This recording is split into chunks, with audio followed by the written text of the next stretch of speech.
La TVT au cœur de l'information.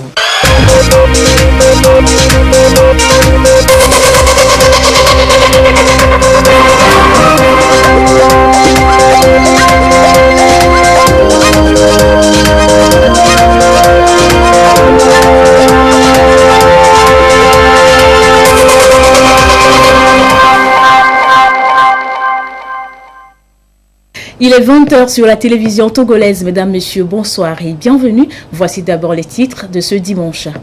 Les acteurs concernés par la gestion des litiges fonciers s'approprient le code foncier et domanial.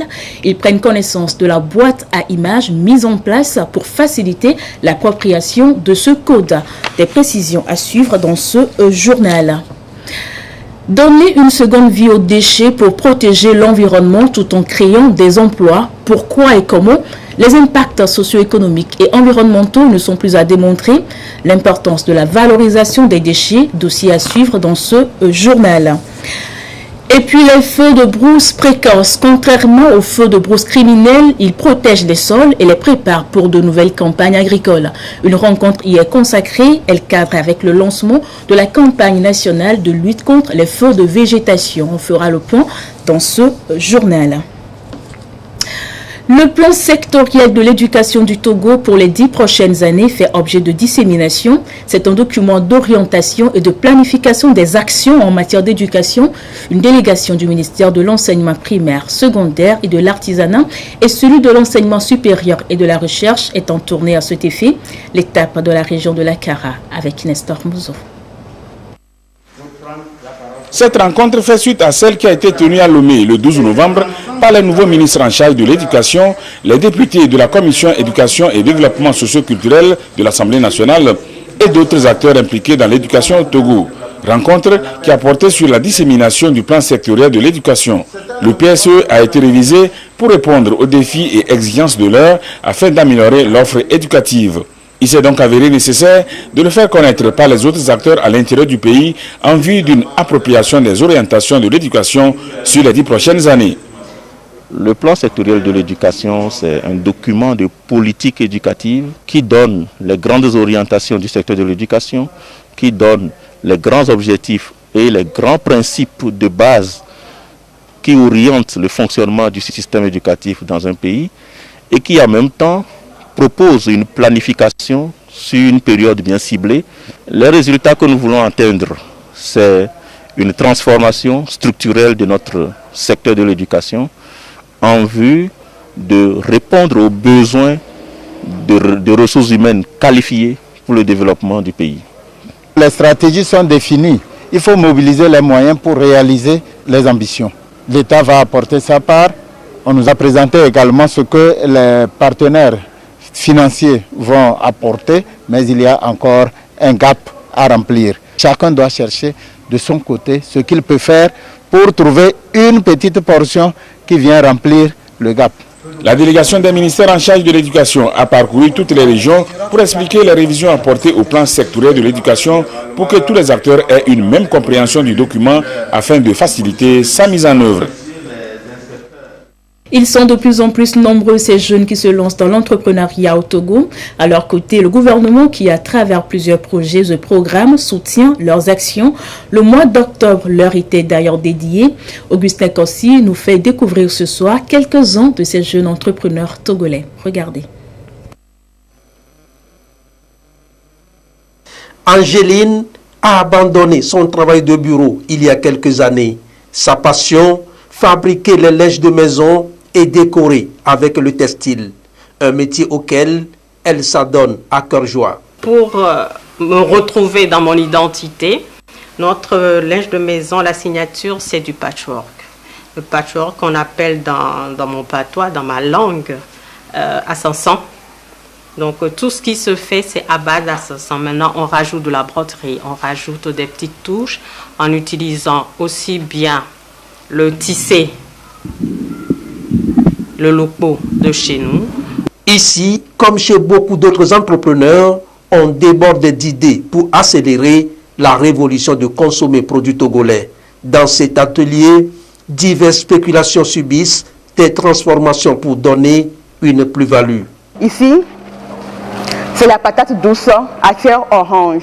Donc nous mettons l'accent sur les matières premières locales parce qu'elles ont des côtés nutritionnels très riches, en bêta-carotène surtout pour la patate douce à chair orange, riche aussi en calcium, en énergie et en fer. Donc nous encourageons la consommation de ces farines naturelles. Donc, nous mettons l'accent sur les matières premières telles que les tubercules, le manioc, l'igname, la patate douce et aussi les céréales telles que le riz, le sorgho, le mil et aussi les plantains, les bananes, pour donner une valeur ajoutée à nos matières premières. Des articles comme ceci, des créations à Douasikana Maou, qui sont des livrets entièrement faits main, avec à l'ancienne les feuilles cousues et reliées à la main. Nous avons des conférenciers, comme ceci, qui sont personnalisables. Et là, derrière moi, vous retrouvez encore des articles de Angeline, intérieur et mode. Ce sont des nappes de table, des courtes pointes qui sont des décorations murales, des sorties de lit. Nous avons ici de la liqueur. Alors, ceci est une liqueur à base de solabi. C'est Kaliendi qui nous propose ceci, qui est une liqueur à base de dattes. Nous avons également une autre version à base de lait de coco. Je remarquais que malheureusement, beaucoup de nos produits n'étaient pas valorisés, les produits locaux, l'artisanat local. Et je me suis dit, on aime tellement consommer ce qui vient de l'extérieur, pourquoi ne pas promouvoir ce qui vient de chez nous, ce que notre frère ou notre oncle ou simplement quelqu'un devant lequel on s'identifie fait et qui correspond à notre culture. Un constat partagé par tous et qui a suscité diverses initiatives. Octobre 2020 a été dédié à la cause, moins de consommer local, de nouveaux labels, des formations, une panoplie d'initiatives pour intensifier la promotion de la consommation des produits locaux. Le but, stimuler la croissance en suscitant l'intérêt des populations à privilégier la consommation locale. Donc nous avons opté de produire un café naturel pour la consommation locale afin de valoriser notre production. La consommation locale doit commencer d'abord par les compétences locales que nous formons sur tous les plans. Après ça, il faut que ces compétences soient opérationnelles. Et c'est justement le but du CERSA où nous on est au niveau pratique. Ces compétences que nous formons peuvent aller créer leur ferme avicole, commencer par élever les poussins, fournir des œufs à la population togolaise au lieu qu'on consomme des œufs importés. Progressivement, les produits made in Togo s'apprécient et se consomment par les Togolais. Le concept est inscrit dans l'acte 2 de la feuille de route gouvernementale 2020-2025. Le Togo opte pour le consommer local pour justement équilibrer la balance commerciale, importer moins et produire plus pour le marché local et l'exportation. Et justement, pour mieux faire, producteurs et transformateurs de fonio se forment à Hihiatro dans la Moue. Formation axée sur les techniques de transformation, de conservation et de mise sur le marché. Elle est initiée par le Fonds national d'apprentissage, de formation et de perfectionnement professionnel FNAFPP. Voyons pourquoi avec Silver Abdou. Une semaine de formation pour s'approprier les meilleures techniques en matière de production et de transformation du fonio. C'est à cet exercice que s'est attelé la SCOUP Swakpagla, engagée dans la production et la transformation de cette céréale. Une formation pour renforcer la capacité des membres de cette société coopérative en vue d'améliorer leur système de transformation, de conservation et de mise en marché du produit. Avant, on faisait la transformation de fonio en emballage à touche. Mais maintenant, on nous a amené là où on peut faire du jus, de gâteau. On s'est donné rendez-vous même le jour qu'on peut aller vers celle de gâteau pour pouvoir aussi apprendre comment faire. C'est donc une manière de leur permettre de mieux faire à travers l'acquisition de nouvelles méthodes destinées à la redynamisation du secteur, favorisant ainsi leur bien-être social. Nous avons fait des travaux en salle pour analyser les types de production, de transformation, de conservation et de transformation qui existent.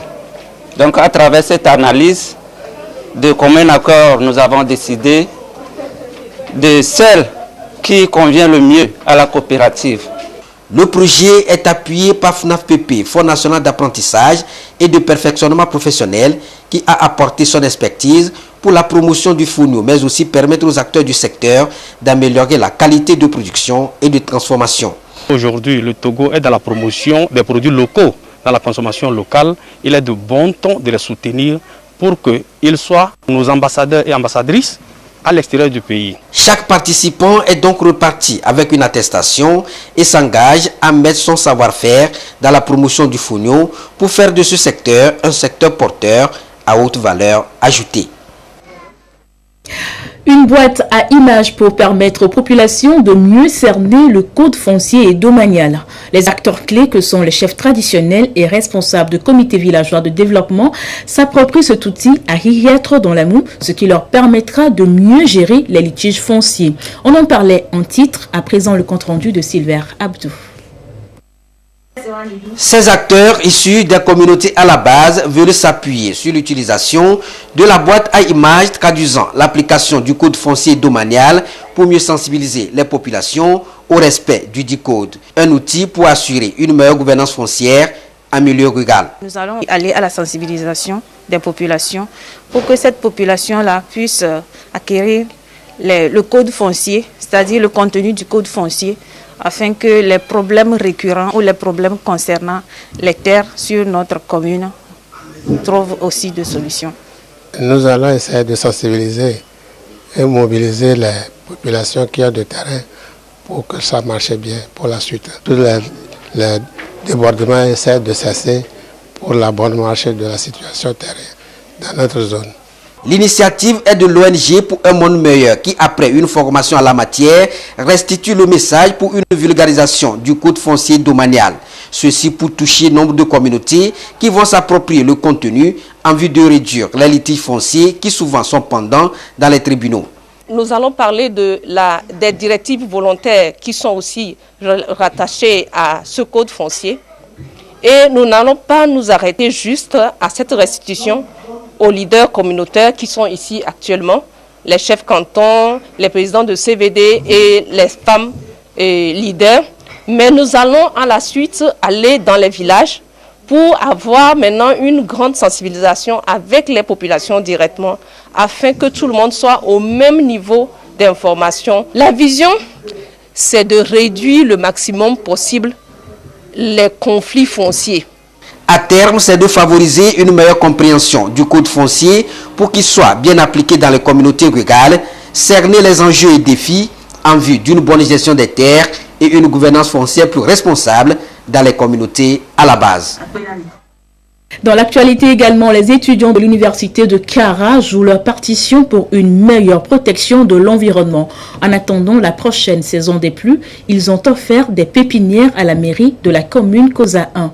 Activité inscrite dans le cadre du projet environnemental du laboratoire d'études et de recherche sur les pratiques endogènes en matière de développement durable en Afrique. Nestor Mouzou nous en parle. Une pépinière en cours de réalisation dans l'enceinte de la mairie de la commune Kosa 1. Une activité menée par les étudiants de l'université de Kara. Ils préparent ainsi les opérations de reboisement lorsque la saison des pluies va reprendre. L'activité se fait pour le compte du LERPEDA, entendez, Laboratoire d'études et de recherche sur les pratiques endogènes en matière de développement durable en Afrique. Laboratoire mis en place à l'université de Kara. Nous voulons partir des connaissances endogènes pour faire le développement chez nous.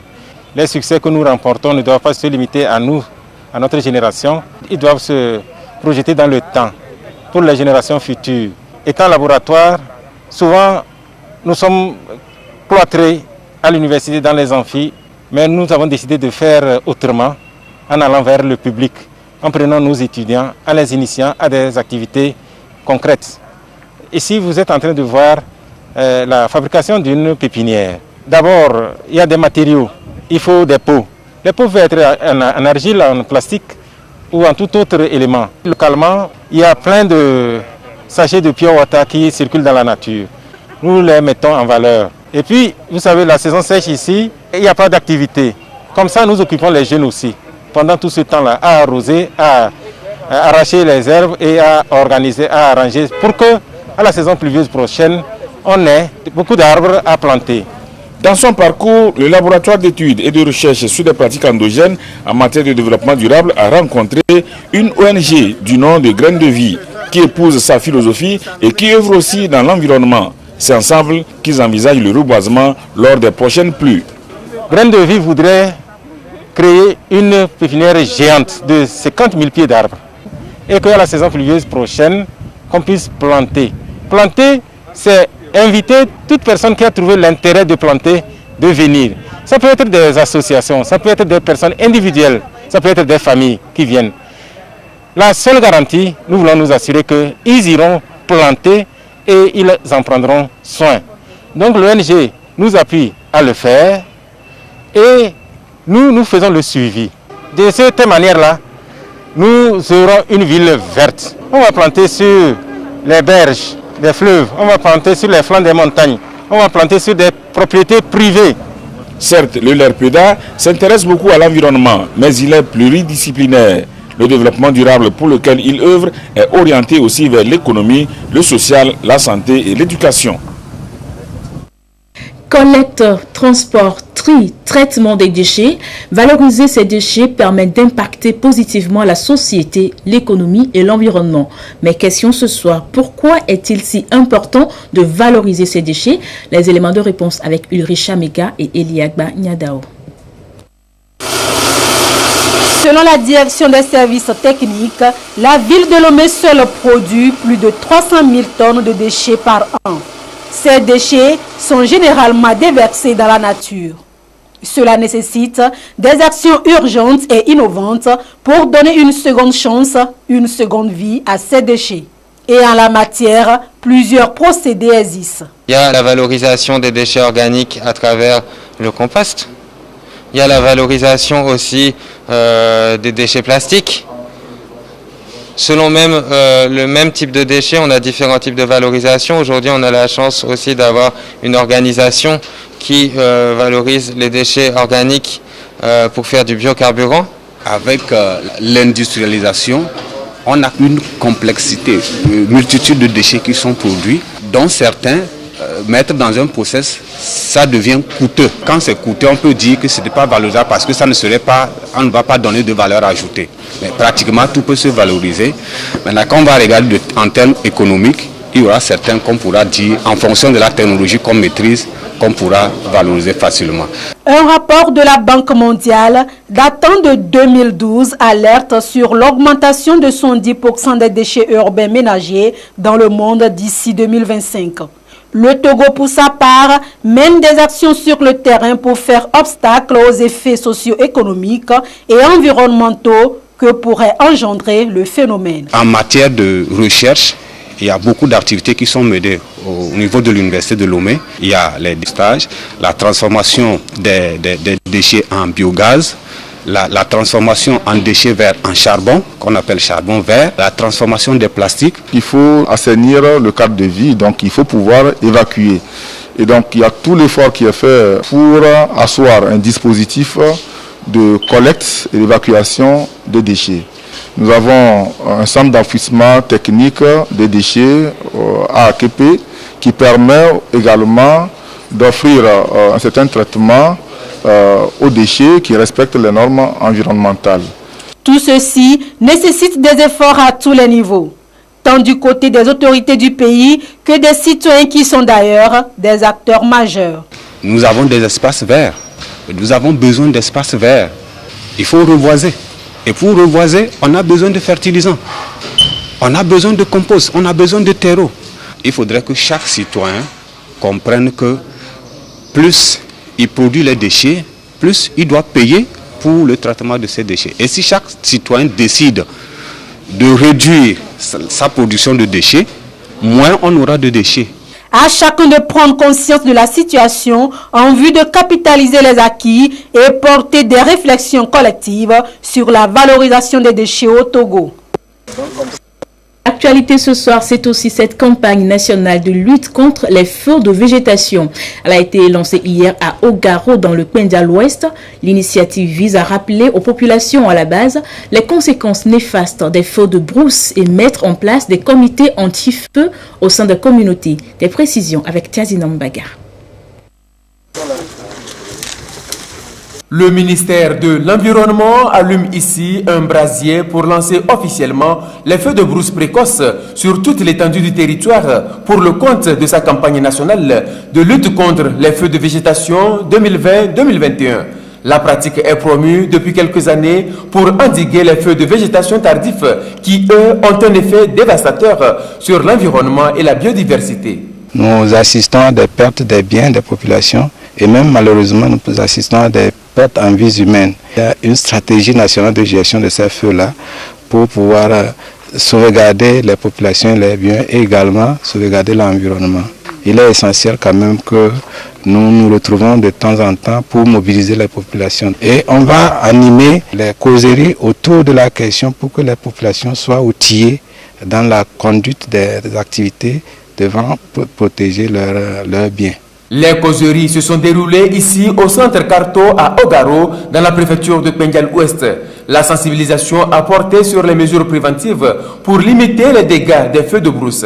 Le message de façon générale par rapport aux feux de végétation, c'est de demander aux populations de faire des pare-feux pour protéger les biens, d'essayer d'éteindre tout foyer de feu qu'on a allumé pour des raisons utilitaires. La rencontre est également marquée par la présentation du comité anti-feu qui veille sur la forêt communautaire de Ogaro de 31 hectares. Un rapport a été réalisé sur l'état de conservation du système national d'air protégé du Togo. Selon ce rapport, les populations continuent de dégrader ces aires protégées qui subissent déjà les effets néfastes des changements climatiques. Les différents acteurs impliqués échangent sur la question afin de mieux protéger et conserver ces espaces. Le point sur leurs échanges avec Dodo Harry. 83 aires protégées réparties sur plus de 7000 hectares, soit 14,2% du territoire national. Seul outil de conservation de la biodiversité, ces aires protégées sont de plus en plus envahies par les populations et subissent diverses pressions. Sur le plan juridique et institutionnel, une faible performance du cadre institutionnel et un manque criard de financement disponible pour la gestion de ces aires protégées. Au plan écologique, on note une dégradation des écosystèmes et des habitats de la faune sauvage, les défrichements agricoles, l'exploitation du bois énergie et la carbonisation, ainsi que la transhumance. Au plan scientifique, on note une faible disponibilité des données scientifiques de base. Des stratégies pour inverser la tendance sont contenues dans un rapport que les experts environnementaux analysent ici. Des propositions pertinentes pour réhabiliter, conserver et améliorer la gouvernance de ces aires protégées sont également en étude. Il faudra entreprendre d'abord une sensibilisation des acteurs, en commençant bien sûr par les acteurs politiques. Ensuite, il faut actualiser le corpus juridique actuel en renforçant les dispositions réglementaires qui existent, et aussi en actualisant la requalification du système national des aires protégées. Et il faudra aussi encourager la foresterie communautaire et l'agroécologie autour des aires protégées pour faire en sorte que la pression soit réduite. Et au plan scientifique, nous pensons qu'il faut un véritable partenariat entre les structures de recherche et les gestionnaires. Il faut aussi un vaste programme de plaidoyer, de mobilisation des ressources et réaliser des actions de conservation dans les aires protégées. Un document de plaidoyer et d'action opérationnelle sera proposé au gouvernement à l'issue de cette rencontre. Un tour dans les savanes, je vous amène à la découverte du centre de santé Sainte-Rita de Biancouri dans la préfecture de Sinkassé, une unité de soins périphériques dirigée par des sœurs catholiques.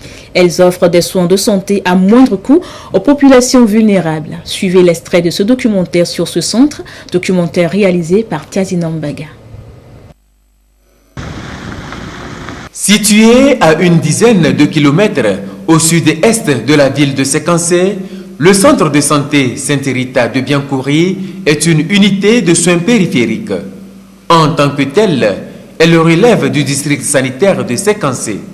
Sa création remonte dans les années 80. Le centre de santé de Biancouri, ou l'USP Biancouri Sainte Rita, a été créé en décembre 1980 par la sœur Claire, une sœur française qui est arrivée dans le diocèse de Dapao en ces années-là. Le centre, comme toute autre unité de soins périphériques, offre des prestations à la taille de ses ambitions. Ici, c'est la consultation générale. On consulte les patients qui viennent de notre aire sanitaire. Donc, il y a les gens de Séquencé, les gens du Ghana qui viennent. On consulte toutes les maladies, mais il y a certaines maladies qui dépassent notre compétence. On ne tarde pas à les référer. Le social, voilà l'une des particularités du centre de santé Sainte Rita de Biancouri. Ici, le partage et la solidarité ne sont pas de vains mots. Aujourd'hui, surtout au village, c'est très difficile de demander vrai prix des médicaments, des consultations, de tous les services pour les patients qui viennent chez nous.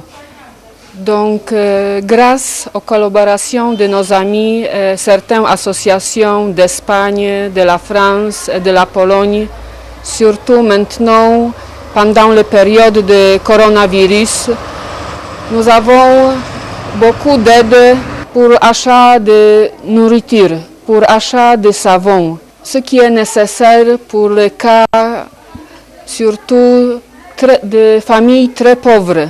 S'il vient chez nous, il n'a pas besoin d'être nos patients, mais il peut venir exprimer ses besoins. Cette assistance d'appoint permet à beaucoup de patients vulnérables d'avoir accès aux soins adéquats pour la prise en charge de leur pathologie, surtout s'ils doivent passer par des analyses médicales. Ici, au laboratoire de l'USP Biancouri, ce sont des analyses élémentaires que nous faisons. Par exemple, on fait la parasitologie, un peu de l'hématologie et un peu de la biochimie. Donc, ça veut dire la parasitologie, les gouttes épaisses, les sels KOP. Pour la biochimie, je pense que nous faisons seulement la glycémie. Mais pour l'immunologie, je fais quelques analyses de l'hépatite. C'est l'hépatite B seulement nous arrivons à dépister ici. C'est un USP, on n'est pas autorisé à tout faire, puisque nous ne prenons pas en charge beaucoup de maladies comme dans les CHR. La maternité, la voici. Elle se veut un espace de joie et de santé pour aussi bien les mamans que les nouveau-nés. À cet effet, de nombreux programmes de causerie et d'éducation à la santé maternelle et infantile sont organisés pour accompagner les femmes parturientes. Nous avons des jours de consultations prénatales, les consultations postnatales aussi. Nous faisons aussi des accouchements et nous suivons nos mamans, les femmes enceintes qui tombent souvent malades. L'aide de l'État au centre de santé Sainte Rita de Biancouri, c'est aussi des formations thématiques et des sessions de renforcement de capacité du personnel sur des pandémies comme Ebola et le coronavirus, ainsi que le programme élargi de vaccination PEV et les campagnes de distribution de moustiquaires. L'aire sanitaire du centre de santé Sainte Rita de Biancouri couvre un ensemble de 14 villages environnant le canton de Biancouri. Cependant, sa réputation va au-delà à telle enseigne que des patients viennent de Séquencé, même voire des pays voisins comme le Burkina Faso et le Ghana. L'intégralité de ce documentaire à suivre juste après ce journal.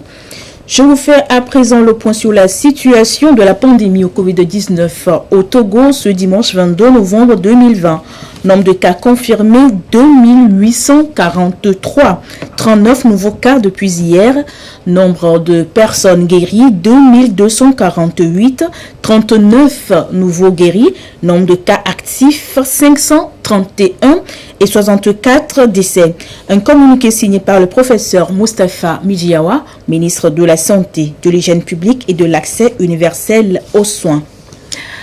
Le 21 novembre de chaque année est consacré à la télévision. L'accent est mis sur ces hommes et femmes qui travaillent dans l'ombre pour vous offrir le meilleur de la télévision. Gisèle Kozona revient ce soir sur la contribution de ces techniciens pour le bon fonctionnement de votre chaîne, la télévision togolaise. Un dossier présenté par Marie-Ange Bidard. Dans cette division de la télévision togolaise, Edmond et ses collègues s'assurent au quotidien du bon fonctionnement des équipements. Ils sont informaticiens. Ce matin, il sonne 7 heures. Edmond fait des vérifications dans le cahier du journal de la régie. Constat, rien à signaler. Un code, mieux, un langage que lui seul et son équipe maîtrisent. Le multimédia est basé sur l'informatique. Et chaque matin, il faut s'assurer que tous les équipements qu'on a en face de nous, qui sont basés sur l'ordinateur ou bien sur l'outil informatique, est à point de répondre aux exigences de la télévision. Tous les jours, à la division informatique, la permanence est de rigueur, surtout à l'heure du journal. Un sujet qui passe sans le son, on s'assure si les canaux ont été bien reparamétrés ou bien ont été entre-temps modifiés ou pas. Ici, la division des programmes. Kodjo Kibalou est le chef section régie d'antenne. Il est chargé de la conception du conducteur journalier de la télévision. Un travail qu'il conduit depuis des années avec une équipe soudée. Ça, c'est les éléments du jour, ça. Donc à partir d'ici, j'essaie de voir ici, de là et là, qu'est-ce qui manque. Et je cherche ça rapidement pour envoyer. Non, la veille, déjà, le diffuseur doit tout avoir, parce que nous préparons ça la veille. Aujourd'hui, actuellement, on prépare le conducteur de demain. Et tout ce qui doit passer, on envoie ça au niveau de la diffusion. Dans le diffuseur, quand lui vient, il clique à son niveau, il a le conducteur et les éléments du jour. Tout est calculé ici au programme. Le passage des éléments 24 heures sur 24 et 7 jours sur 7 est constamment surveillé. Comme tout métier, certaines difficultés surviennent par moment. Lorsqu'on constate qu'il y a un souci, immédiatement, à partir d'ici, on cherche une solution. Puis nous travaillons en réseau, immédiatement on cherche un élément ici qu'on lui envoie. On lui donne la démarche à suivre. Parfois on est un peu débordé, surtout quand il y a des directs et qu'on se voit partager sur d'autres chantiers, ou bien en même temps il y a de ces pannes qui interviennent. On est parfois submergé par les travaux. Donc on essaie de faire de notre mieux pour satisfaire et la technique, et les directs, et le programme journalier. Dans le temps, tout était conservé par écrit et sur les disques. Aujourd'hui, avec la numérisation des données, le travail paraît plus facile. Nous n'utilisons plus les DVD. Tout est copié dans la machine. Donc c'est à partir de la machine que nous choisissons nos éléments. Les tâches ne sont plus ardues comme avant. À la télévision togolaise, ils sont nombreux à travailler dans l'ombre. Cadreurs, ingénieurs de son, électriciens, réalisateurs, la liste est longue. Ainsi s'achève cette randonnée de l'information. Merci à vous qui l'avez suivi. Bonsoir chez vous dans le respect des mesures barrières.